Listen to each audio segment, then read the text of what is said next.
Hello मेरे प्यारे बच्चों, कैसे हैं आप सब। उम्मीद करते हैं आप सभी अच्छे होंगे। आप सभी का स्वागत है हमारे YouTube channel topper mind classes में। तो मेरे प्यारे बच्चों, सबसे पहले आप सभी अगर हमारे चैनल पर पहली बार आए हैं तो आपसे रिक्वेस्ट है कि चैनल को सब्सक्राइब करके बेल आइकन को प्रेस कर दीजिएगा, क्योंकि हम पढ़ रहे हैं आप सभी के लिए एक बढ़िया बढ़िया वीडियो लेकर आते रहते हैं। तो चैनल को जरूर सब्सक्राइब करें और अपने दोस्तों के पास शेयर करें और वीडियो को लाइक जरूर करेंगे, ठीक है। तो चलते हैं मेरे प्यारे बच्चों। देखिए, आज का जो वीडियो होने वाला है वो वर्णिका का कक्षा 10th का जो है संपूर्ण सब्जेक्टिव प्रश्न सिर्फ आपको एक ही वीडियो में मिलने वाला है। यानी कह सकते हैं कि पूरा वर्णिका का एक एक क्वेश्चन, जितने भी इंपॉर्टेंट क्वेश्चन है वो जो पूछा जाता है बार बार एग्जाम में, उन सभी प्रश्नों को इस वीडियो में लेकर आए हैं। तो चलते हैं, क्वेश्चन स्टार्ट करते हैं। देखिए, आप सभी के सामने पहला सवाल स्क्रीन पर आ चुका है, ठीक है, कि मंगम्मा का अपनी बहू के साथ किस बात को लेकर विवाद था। देखिए, कई बार एग्जाम में ऑलरेडी पूछा जा चुका है, सो हम इसे VVI क्वेश्चन ऑफकोर्स कह सकते हैं। देखिए, मंगम्मा का अपनी बहू के साथ किस बात को लेकर विवाद था, तो इसका उत्तर हो जाएगा कि मंगम्मा का अपनी बहू नंजम्मा के साथ पोते को लेकर विवाद था। यानी मंगम्मा जो था उसको अपनी बहू नंजम्मा के साथ और पोते को लेकर विवाद था। मंगम्मा के बेटे को भी उसकी बहू अपने बस में रखना चाहती थी और इसीलिए दोनों में हमेशा विवाद होता था। कहने का मतलब क्या हुआ कि मंगम्मा का जो बहू थी वो कौन थी, नंजम्मा थी। समझ में आ रही है ना। मंगम्मा का जो बहू थी उसका नाम क्या था, तो नंजम्मा था। और मेरे प्यारे बच्चों, नंजम्मा के साथ अब प्लस में पोते को लेकर विवाद था। बात समझ में आ रही है ना। अब देखो, मंगम्मा के बेटे को, मंगम्मा के जो बेटे हैं उसको भी अपने उसकी बहू अपने बस में रखना चाहती थी। मतलब अब पोता को तो बस में कर ही ली थी, लेकिन बेटा को भी बस में रखना चाहती थी और इसीलिए दोनों में हमेशा क्या होता था, विवाद होता रहता था। तो इस सवाल से यही क्वेश्चन मिलेगा। मतलब देखिए, एक एक्स्ट्रा क्वेश्चन बना कि मंगम्मा की बहू का नाम क्या था, नंजम्मा था। बाय द वे ऑब्जेक्टिव में आता है। तो फिलहाल आपका ये क्वेश्चन क्लियर हो गया है, ठीक है। चलिए अगला सवाल की तरफ बढ़ते हैं। कहता है, रंगप्पा कौन था और वह मंगम्मा से क्या चाहता था। एकदम बहुत ही गजब का क्वेश्चन है और 100% इंपॉर्टेंट क्वेश्चन है। तो पहले प्यारे बच्चों, इसका उत्तर हो जाएगा कि रंगप्पा जो है मंगम्मा के गांव का एक जुआरी व्यक्ति था। माने रंगप्पा जो था वो एक जुआरी व्यक्ति था जो कुछ पैसे कर्ज मांगने के लिए मंगम्मा के पीछे पड़ गया था। मतलब वो मंगम्मा से क्या चाहता था, तो मंगम्मा से कुछ पैसा चाहता था। समझ में आ रही है। रंगप्पा कौन था, तो एक लंपट जुआरी था और मंगम्मा से क्या चाहता था, तो कुछ पैसा जो है वो कर्ज मांगने के लिए मंगम्मा के पीछे पड़ गया था, अर्थात पैसा चाहता था। समझ में आ गई प्यारे बच्चों, क्लियर है। इसी प्रकार हमारा एक और तीसरा सबसे गजब का क्वेश्चन है ना, कि बहू ने सास को मनाने के लिए कौन सा तरीका अपनाया। बहू ने सास को मनाने के लिए कौन सा तरीका अपनाया। अब कह रहा है प्यारे बच्चों, इसका उत्तर हो जाएगा कि नंजम्मा अपनी सास मंगम्मा को मनाने के लिए अपने बेटे को अपने सास के पास भेज दिया था। समझ में आ रही है। एकदम जानते हैं, किताब की तरह हम आंसर नहीं लिखे, बल्कि इसका आंसर जो है अपने शब्दों में लिखकर आपको दिए हैं ताकि आप आसानी से समझ सके, ठीक है। तो आप लोग इसे जरूर नोट कर लीजिएगा और जरूर याद कर लीजिएगा, क्लियर है। तो बहू ने सास को मनाने के लिए कौन सा तरीका अपनाया, तो नंजम्मा, क्या नंजम्मा कौन थी, उसकी बहू थी, ठीक है, मंगम्मा की। तो नंजम्मा ने क्या किया कि अपनी सास मंगम्मा को मनाने के लिए अपने बेटे को अपने सास के पास भेज दिया था। समझे, मतलब अपना बेटा को सास के पास भेज दिया था, जिसके बाद जो है सास मान भी गई थी। इसके पीछे रीजन भी था, जैसे इसलिए भेज दिया था कि बच्चा जो है ना बहुत सारे विवादों को निपटारा कर देता है। सो प्यारे बच्चों, राइट आंसर हो जाएगा बहू ने सास को मनाने के लिए कौन सा तरीका अपनाया, तो नंजम्मा अपनी सास को मनाने के लिए अपने बेटे को अपने सास के पास भेज दिया था, जिसके बाद उसका सास क्या की थी, मान गई थी, है ना। ठीक है मेरे प्यारे बच्चों, तो ये चैप्टर 1 से आप लोग का इंपॉर्टेंट क्वेश्चन करवाया गया था, ठीक है। अब देखिए छोटू, यहाँ पर जो है इस चैप्टर का एंड होता है, चैप्टर 1 का। इससे कुछ इंपॉर्टेंट ऑब्जेक्टिव जो है यहाँ पर बता देते हैं। जैसे पहला ये है कि दही वाली मंगम्मा, आप समझ पा रहे हैं ना। दही वाली मंगम्मा, दही वाली मंगम्मा के राइटर कौन है, दही वाली मंगम्मा के लेखक कौन हो गए, तो मेरे प्यारे बच्चों इसका लेखक हो गए श्रीनिवास, है या नहीं है, श्रीनिवास। और दूसरी बात ये है कि इनका पूरा नाम क्या है ना। इनका पूरा नाम आपसे पूछा जाएगा कि पूरा नाम क्या है। तो इनका पूरा नाम है वेंकटेश अयंगार। वेंकटेश अयंगार, वेंकटेश अयंगार। आ रही है बात समझ में?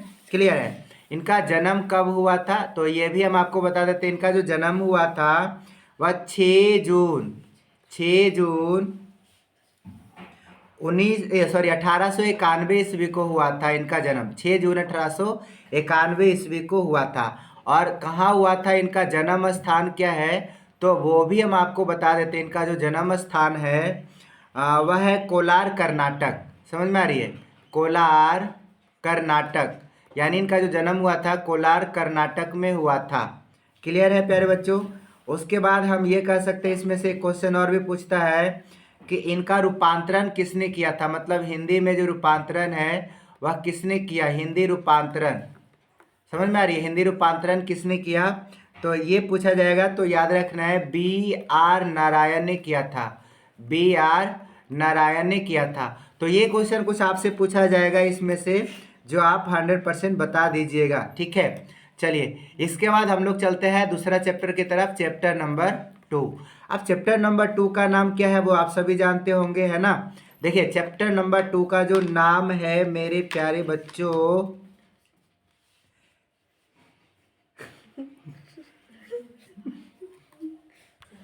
चलिए ठीक है, तो चैप्टर नंबर 2 का नाम है ढहते विश्वास। ढहते विश्वास। अब छोड़ो ढहते विश्वास, जिसका लेखक कौन हो गए तो इसका जो लेखक आपसे पूछा जाएगा, मान लो आपसे लेखक पूछा जाएगा तो इनका लेखक है सात कोड़ी होता। सात कोड़ी होता। साथ ही साथ मेरे प्यारे बच्चों इनका जन्म के बारे में पूछा जाएगा कि जन्म क्या है। ठीक है, तो जन्म के बारे में पूछा जाएगा तो आप बता दीजिएगा 29 अक्टूबर 1929 ईस्वी को इनका जन्म हुआ था। 1929 ईस्वी को इनका जन्म हुआ था। उसके बाद आपसे पूछा जाएगा कि कहाँ हुआ था। मान लेते जन्म का स्थान पूछ देगा कि कहाँ हुआ था, तो आपको बताना मयूरभंज। समझ में आ रही है? मयूरभंज कहाँ पड़ता है? उड़ीसा में पड़ता है। तो इनका जन्म मयूरभंज उड़ीसा में हुआ था। समझ में आ रही है? अब यहाँ तक तो आप लोगों को कंफर्म पता चल गया कि कहाँ हुआ था। जन्म के बारे में बता दिए और साथ ही साथ जन्म स्थान, लेखक के बारे में भी बता दिया गया है। चलिए पाठ की तरफ चलते हैं और पहला क्वेश्चन आप सबके बीच में लाते हैं। देखिए पहला क्वेश्चन आप सभी का है कि कहानी के आधार पर, समझ में आ रही है, कहानी के आधार पर प्रमाणित करें कि उड़ीसा का जो जनजीवन था वो बाढ़ और सूखा से काफ़ी प्रभावित जो है रहा है। बिल्कुल मतलब कह सकते हैं दर्दनाक कहानी है उड़ीसा के जनजीवन का। तो आपको कहानी के आधार पर सिद्ध करना है कि बिल्कुल वहाँ का जो जनजीवन है बाढ़ और सूखा से काफ़ी प्रभावित रहा है। देखिए इसका उत्तर क्या हो जाता है, आप लोग यहाँ पर ध्यान दीजिएगा। 1 मिनट हम एक बार बताते हैं। कहता है इस कहानी में तूफान, है ना, तूफान, सुखाड़, तेज बरसात और बाढ़ के बारे में चर्चा है। यानी कहने का मतलब ये है कि जो आप कहानी देखो ना ढहते विश्वास, उसमें तूफान, सुखाड़, तेज बरसात और बाढ़ के बारे में जो चर्चा किया गया है, और इसमें ये दर्शाया गया है कि जब लक्ष्मी के गांव में सुखाड़ और बाढ़ होता है ना तो वहाँ के लोगों को कितनी कठिनाइयाँ होती है। समझ रहे हैं ना? मतलब जब लक्ष्मी के गांव में जब सुखाड़ या बाढ़ होता है तो वहाँ के लोगों को कितनी कठिनाइयाँ होती है। और यह कहानी मुख्य रूप से बाढ़ की विभीषिका को दर्शाती है। इसमें पूछा जाएगा कि मुख्य पात्र कौन है ना, मुख्य पात्र आपसे पूछा जाएगा। तो इसका मुख्य पात्र जो है वो लक्ष्मी है। ठीक है, तो ध्यान रखिएगा इस प्रकार से आपका इसका राइट आंसर हो जाएगा। ठीक है, और ये भी कई बार ऑलरेडी पूछा जा चुका है, सो बहुत इंपॉर्टेंट क्वेश्चन है। चलिए अगला सवाल की तरफ बढ़ते हैं। इसी का ढहते विश्वास कहानी में जो बाढ़ आता है ना तो आए बाढ़ के दृश्यों का चित्रण अपने शब्दों में प्रस्तुत करें। बहुत ज़्यादा इंपॉर्टेंट क्वेश्चन है। आइए समझते हैं इसका उत्तर क्या होगा। इस कहानी में बाढ़ का दृश्य काफ़ी भयावह थी। एकदम जो बाढ़ आया था ना, इतना डरावना था कि सोचिए जब लक्ष्मी के गांव में बाढ़ आती है तो उस गांव के सभी फसलें और घर डूब जाते हैं। समझ रहे हैं ना, वहाँ जितना भी फसल लगा हुआ होता है वह सब डूब जाता है, वहाँ के घर डूब जाता है और लोगों को रहने के लिए कहीं भी आश्रय नहीं बचता, मतलब कहीं ऐसा जगह नहीं रहता जहाँ लोग बच सके। गांव में एक स्कूल था जिसमें लोग अक्सर जा कर रहते थे, परंतु इस बार क्या हुआ कि इस बार के बाढ़ में स्कूल के छत में भी पानी था, मतलब स्कूल का जो छत था उस पर भी पानी चढ़ गया था और किसी तरह कुछ लोग तो जान बचाकर गांव के ऊंचे टीले पर पहुंचे थे। ना जाने गांव के कितने लोगों ने इस बाढ़ में अपने परिवार को खो दिया था। तो ये इस कहानी का काफ़ी एकदम दर्दनाक और भयावह जो है चित्र प्रस्तुत करती है।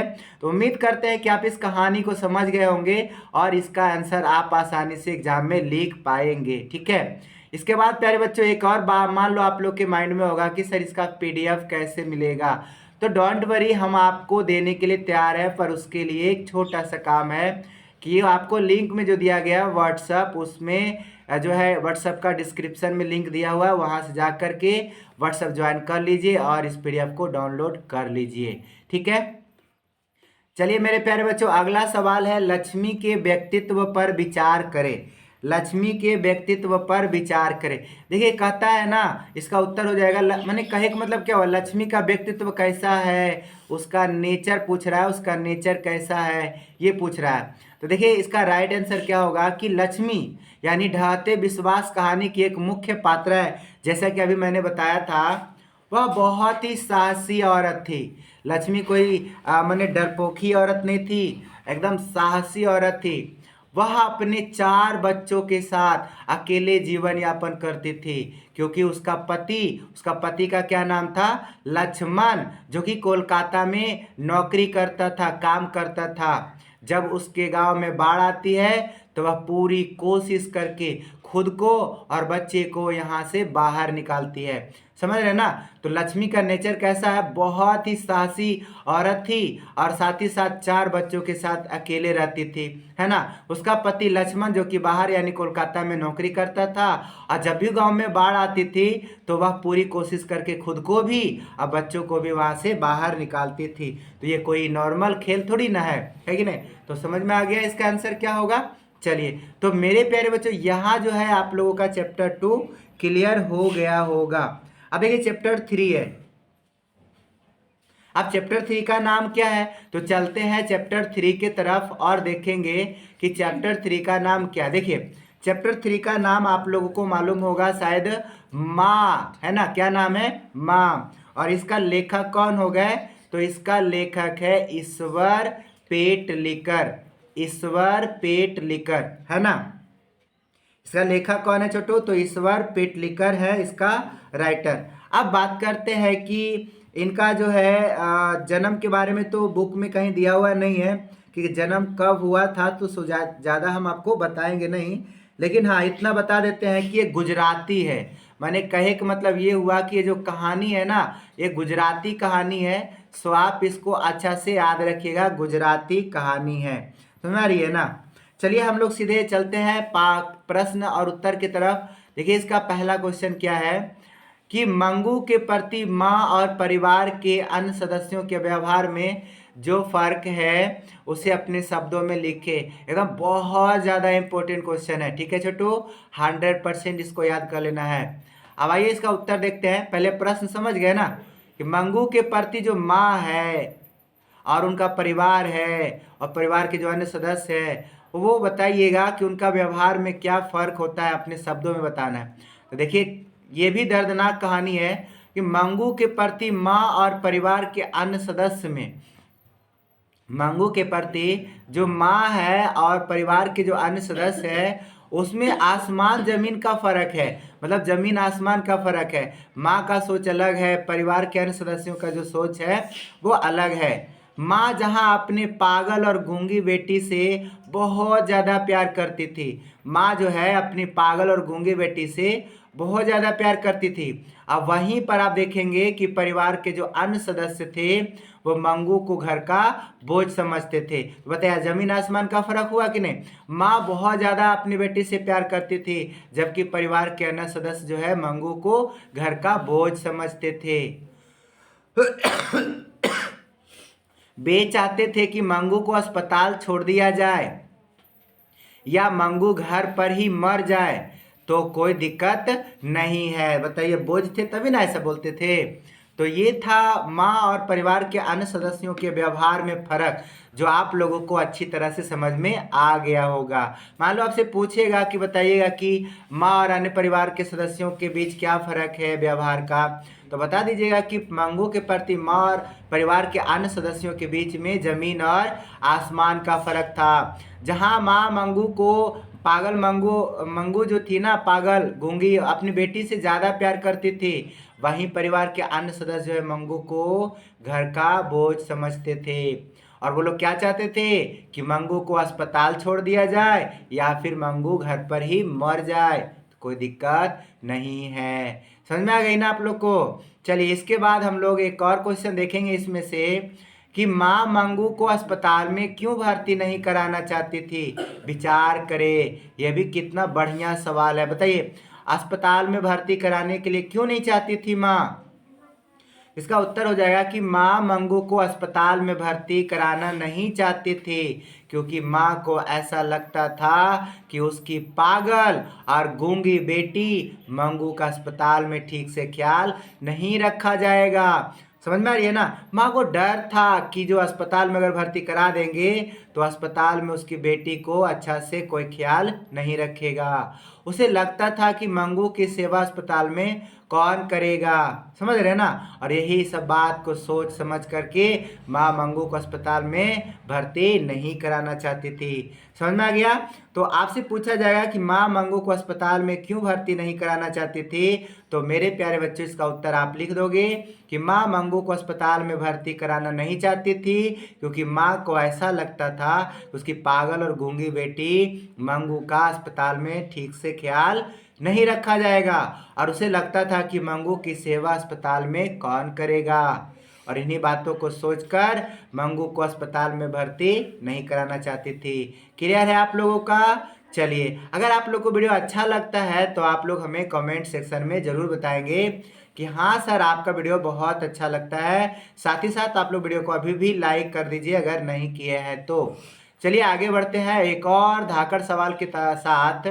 देखिए, क्वेश्चन में कह रहा है मंगू जिस अस्पताल में भर्ती की जाती है उस अस्पताल के कर्मचारी व्यवहार कुशल है या संवेदनशील, ये विचार करें। अब क्वेश्चन यही कह रहा है ना कि मंगू जिस अस्पताल में भर्ती की जाती है ना, तो उस अस्पताल के जो कर्मचारी है वो बताइएगा व्यवहार कुशल है या संवेदनशील है, कैसा है, आपसे पूछ रहा है। ठीक है, तो मेरे प्यारे बच्चों, अब देखिए इसका उत्तर क्या हो जाएगा ना कि मंगू को जिस अस्पताल में भर्ती कराया जाता है, मंगू को जिस अस्पताल में भर्ती कराया जाता है वहाँ के कर्मचारी व्यवहार कुशल और संवेदनशील दोनों थे।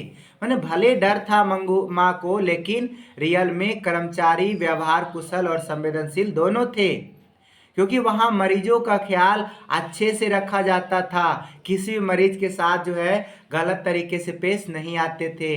वहाँ एक दूसरे का दुख भी समझा जाता था। यहाँ तक कि नर्स लोग भी रोगियों के साथ बहुत अच्छा व्यवहार करती थी। यही हो जाएगा इस प्रश्न का उत्तर। तो आपसे पूछा जाएगा कि अस्पताल का जो कर्मचारी था वो व्यवहार कुशल या संवेदनशील कैसा था, तो दोनों थे, है ना। वहाँ मरीजों का ख्याल अच्छा से रखा जाता था और दूसरों के दुख को भी समझा जाता था। नर्स भी जो है रोगियों के साथ अच्छा व्यवहार करती थी। क्लियर हो गया छोटू। चलिए, तो यहाँ तक आप लोग समझ गए होंगे। ये हमारा जो है कैमा चैप्टर था, तो तीसरा चैप्टर था। चलिए, अब हमारा एक और चैप्टर नंबर 4, चैप्टर नंबर 4 जिसका नाम क्या है, नगर। आप सब जानते हैं नगर, नगर के लेखक कौन हो गए, सुजाता। ठीक है मेरे प्यारे बच्चों, नगर के लेखक हो गए सुजाता। अब बात है कि इनका जन्म कब हुआ, तो इनका जन्म आपसे पूछा जाएगा तो आपको बताना है 3 मई 1935 यानी 1935 ईस्वी को कहाँ हुआ था? तो चेन्नई में हुआ था। ठीक है, चेन्नई। चेन्नई में कौन सा जगह में? तो ये देखो तमिलनाडु में पड़ता है। तो हम ऐसे भी कह सकते हैं तमिलनाडु की राजधानी कहाँ है? चेन्नई है ना।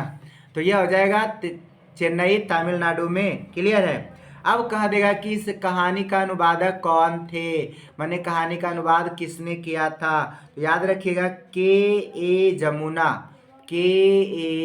जमुना ने किया था इसका अनुवाद। अनुवादक का नाम क्या था? के जमुना। क्लियर है मेरे प्यारे बच्चों। अब आगे बढ़ते हैं और देखते हैं कि इस कहानी से कौन कौन सा महत्वपूर्ण प्रश्न पूछा जाता है। देखिए क्वेश्चन ये है कि पपाती जो है कौन थी और वह शहर क्यों लाई गई थी, है ना। अच्छा क्वेश्चन, पपाती कौन थी और वह शहर क्यों लाई गई थी? तो मेरे प्यारे बच्चों पपाती जो थी वो बल्ली अम्माल की पुत्री थी। समझ रहे, पपाती कौन थी? बल्ली अम्माल की पुत्री थी। और वह शहर क्यों लाई गई थी? तो वह इलाज के लिए गांव से बड़े शहर मदुरई लाई गई थी। आ गई समझ में? ठीक है, तो बहुत छोटा सवाल था लेकिन बहुत बार पूछा जा चुका है। दूसरा सवाल है, बड़े डॉक्टर ने अपने अधीनस्थ डॉक्टर से पपाती को अस्पताल में भर्ती कर लेने के लिए क्यों कहा? जो बड़ा डॉक्टर थे वो अपने छोटे डॉक्टरों से पपाती को अस्पताल में भर्ती कर लेने के लिए क्यों कहा? विचार करके बताइए। देखिए इसका आंसर हो जाएगा कि जो बड़े डॉक्टर थे ब्रिटिश मेडिकल से पढ़कर आए थे। समझ रहे हैं ना, वो ब्रिटिश मेडिकल से पढ़कर आए थे और वह हाल ही में मेनिंजाइटिस रोग की अच्छी अच्छी दवाइयाँ पढ़ी थी। अभी कुछ ही मतलब दिन पहले जो है उन्होंने मेनिंजाइटिस रोग होता है और इसकी अच्छी अच्छी दवाइयाँ पढ़ी थी। और उसने यह भी देखा कि लड़की की हालत बहुत ज़्यादा गंभीर है, मतलब काफ़ी गंभीर है, और इसीलिए लड़की को तुरंत एडमिट करने के लिए कहा। समझे कि नहीं समझे? तो बड़े डॉक्टर जो है वो ब्रिटिश से पढ़कर आए थे और अभी कुछ ही दिन पहले मेनिंजाइटिस रोग की जो है अच्छी अच्छी दवाइयाँ भी पढ़ी थी। उसने ये भी देखा कि जो लड़की का हालत है वो काफ़ी गंभीर है और इसीलिए लड़की को तुरंत एडमिट करने के लिए कहा। तो ये हो जाएगा इसका राइट आंसर। अब आप लोग को समझ में आ गया कि नहीं? यस और नो कमेंट कर दीजिएगा, है ना। और कैसा लग रहा है वीडियो ये भी कमेंट जरूर करिएगा। देखिए अगला सवाल पूछा जाएगा, बड़े डॉक्टरों के आदेश के बावजूद भी पपाती अस्पताल में भर्ती क्यों नहीं हो पाती है? अभी आपने देखा था ना कि बड़े डॉक्टर जो है आदेश दे दिए थे, फिर भी आदेश के बाद भी पपाती अस्पताल में भर्ती नहीं हो पाती, पर क्यों? यही तो आपसे पूछ रहा भाई, क्यों नहीं हो पाती है?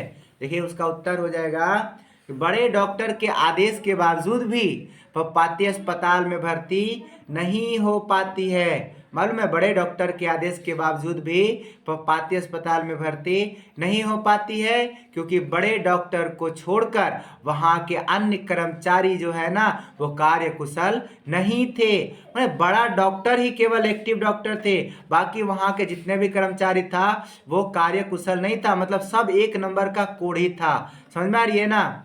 और वह बेड खाली नहीं है, इसका झांसा देकर पपाती को भर्ती नहीं करते, मैंने पपाती को बता देते कि बेड खाली नहीं है और शायद इसी कारण से उस अस्पताल में पैसा देने से जल्दी कार्य होता है, तो ये पैसा नहीं दी होगी।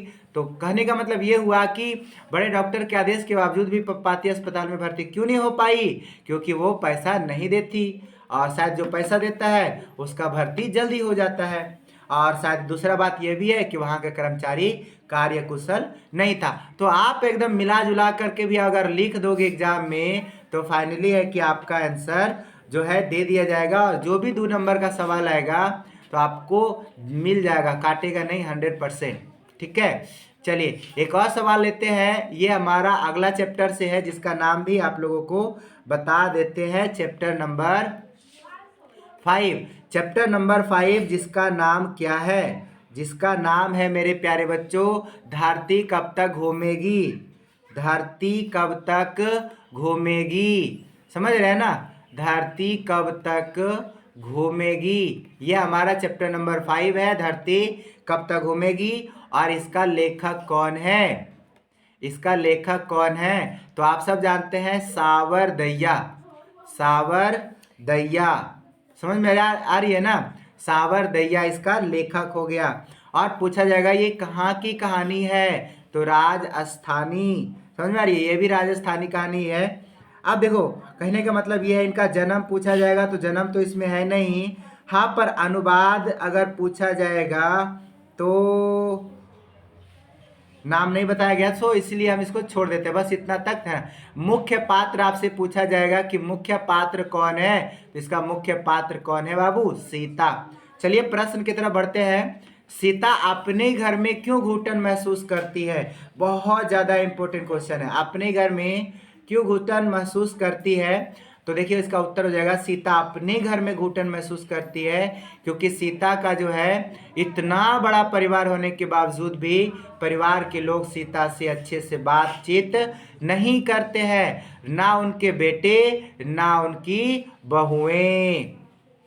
समझ में आ रही है ना, तो इसीलिए सीता अपने घर में घुटन महसूस करती है। समझ में आ रही है। चलिए एक और हमारा सबसे इंपॉर्टेंट क्वेश्चन है कि पाली बदलने पर अपने घर दादी माँ के खाने को लेकर बच्चे खुश होते हैं जबकि उनके माता पिता ना खुश, है ना खुश होते हैं। अब बच्चे की खुशी और माता पिता की ना खुशी के कारण पर आप क्या विचार करेंगे। तो मेरे प्यारे बच्चों देखिए, बच्चों के हृदय में जो है ना अपनी दादी के लिए प्यार है, और पाली बदलने पर बच्चे खुश हो जाते हैं, हर्षित होते हैं और होकर उसके पास आते हैं और कहते हैं दादी जी कल से आप हमारे घर खाना खाओगी, हम साथ साथ खाएंगे। बच्चों के लिए दादी का जो शागिर्द और प्यार है वह बिल्कुल आनंददायक था और इसलिए वे खुश होते, पर जानते हैं उसके बेटे और बहुएं अपनी माँ को बोझ समझते थे और इसलिए वे नाखुश थे। तो बच्चों में अलग खुशी थी, उनके माता पिता जो है नाखुश इसलिए थे क्योंकि उन्हें लगता था ये बुढ़िया बोझ है। समझ में आ रही है ना। तो कैसा लगा ये, इससे बाहर आपके जो है प्रश्न नहीं पूछे जाएंगे, वर्णिका से 100% बिलीव है। और पूरे वर्णिका को इस वीडियो में हम लाए हैं निचोड़ करके। सो आप लोगों को कैसा लगा वीडियो एक बार कमेंट में जरूर बता दीजिएगा। और मेरे प्यारे बच्चों चैनल को सब्सक्राइब करके जाना है, बिना सब्सक्राइब किए हुए नहीं रहना है। तो मिलते हैं अगले वीडियो में, तब तक वीडियो में बने रहने के लिए आपका बहुत बहुत धन्यवाद।